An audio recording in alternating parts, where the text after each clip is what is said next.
们今天先非常简单的介绍什么是 Machine Learning。在我们这系列课程里面也会有一个 Machine Learning 的教材，由台湾科技大学资工系包兴国教授教授。我们当然不是要教机器上课啦，我们不是要把所有的机器人拿来上课。其实呢，我们做的 Machine Learning， 我用这个关系式跟各位说明，这主要的来源是下面这一篇文章，它介绍 A few useful things to know about machine learning， 就告诉你哪些是 machine learning 真的是需要知道一些基本概念。在这篇文章里面呢，它把 machine learning 分成3个主要的部分，一个是 representation， 一个是 optimization 最佳化，一个是 evaluation 怎么样评估你 machine learning 的方法。在 representation 上面呢，我们还是回到这巨量资料的特性。在巨量资料里面呢，你资料本身就有一些多样性。那包括它可能是一张照片，是个影片或文件，或者一些时间序列的资料。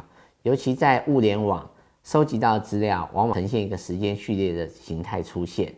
那如何来表达你的资料，跟机器做一些沟通，让这些资料表达可以达到你所希望达到的工作跟目标。比方说我们有兴趣做异常侦测，那我就必须要透过我收集到的资料去描述这资料的正常的样态是什么。大部分 machine learning 的 algorithm 都是处理所谓的向量形态的资料，那我们得要透过一些脑力激荡跟一些领域的专家去讨论，去定义说怎么样去呈现这个资料，就叫我们说去 define features。 资料的呈现上就包括你怎么样去做 feature 的 extraction、feature 的 selection。 那最近 machine learning 上的一些进展呢，有利用所谓的 dictionary learning 或加上 sparse coding，让你的资料的表达比较简洁，比较容易做出一些好的 learning model。 接下来是最佳化，大部分的 machine learning 的演算法都可以把它描述成一道最佳化的问题，就是求最大值或最小值。往往呢，我们都希望说你的 training error 越小越好，就是你的 model 在你的 training data 上的表现能好一点，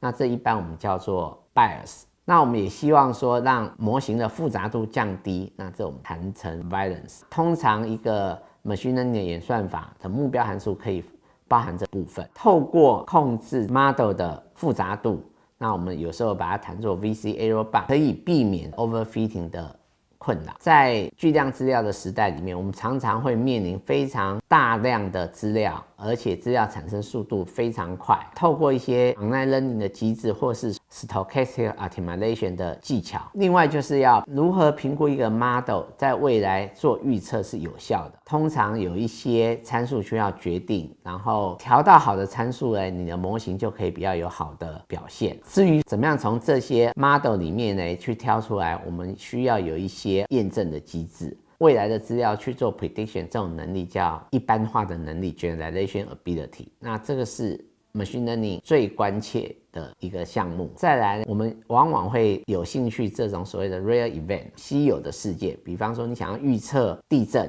那地震不是常常发生，这时候呢，你不能说永远没有地震，然后你就说你的预测准确度很高。在评估模型的时候，你必须要把这一个误判造成的一些损伤，那些成本考虑进来。那我们通常就称作 false positive 或 false negative 造成的 cost 的差异。参数的调整传统上都是用 grid search， 也有一些引进工业统计的方法做的所谓的 uniform design。